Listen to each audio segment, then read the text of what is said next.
How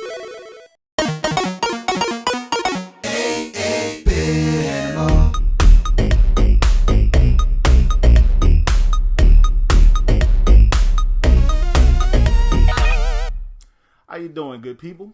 This is the 8-Bit Animal, and today we're going to talk about a good old Sega arcade game. Well, the NES port of one. This game was from 1987 originally, and it was incredibly popular, like most Sega arcade games were. See, before the Genesis and Sonic the Hedgehog, Sega was known for arcade games.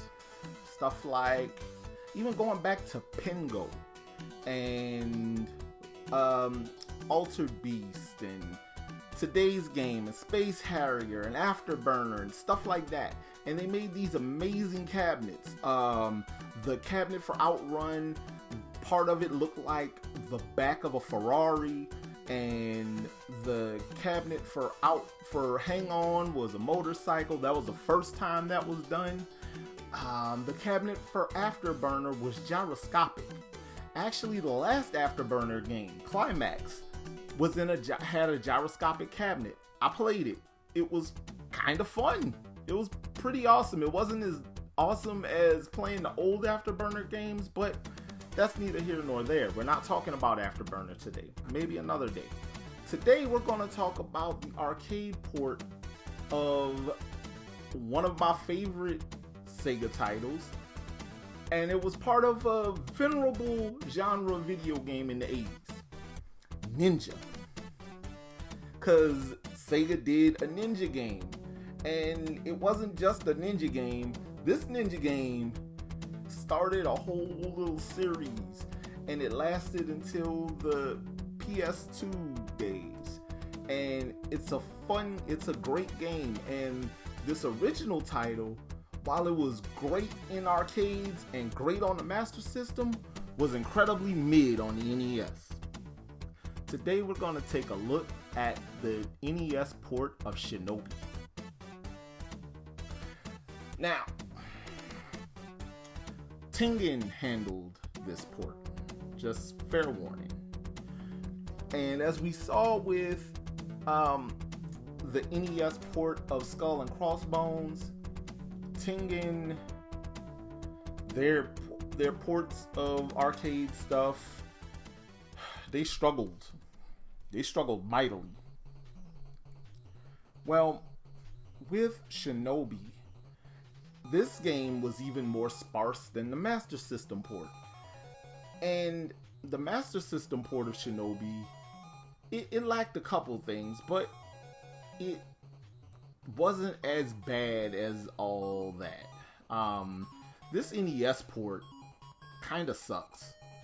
The color palette is weird and janky. The gameplay, while okay, isn't great. The controls are kind of but graphics and sound are the biggest problems with this port of Shinobi. The music just is real tinny, and it sounds off, and it's actually sonically offensive. Whenever I play this game, I usually mute it and play something else and listen to something else while I'm playing it, because you don't need the sound for this game. They also changed some of the level designs, like the vertically scrolling levels were changed to just straight up horizontal scrolling levels, which kind of sucks because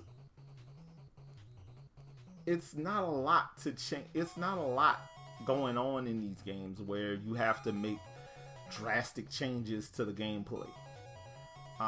But graphically, Tengen felt the need to do this, and I don't know why, but they had to, I guess. They didn't know how to scroll vertically. They didn't know how to do what Konami did with the NES port of Contra. But yeah, man, it's okay, I guess. If you have the option to play the Master System version, I would definitely recommend the Master System version over this if you're going to play a home port of Shinobi. Because Sega, despite the limitations of the Master System, Sega did a great job with it. The Master System isn't as weak a system as the world wanted you to believe. But yeah, man. If you want a copy of Shinobi for the NES, they start about $15. I would say go get one of those Genesis collections for the 360 or PS3, cause it has the arcade port of Shinobi on it, and it's probably cheaper than getting this NES cart, and you get more bang for your buck because there's a lot of other games on it. But yeah, this is okay, but there are better options out there, and much better ninja games on the NES. This has been the 8-Bit Animal, and I'll catch you beautiful people tomorrow. 8-Bit Animal.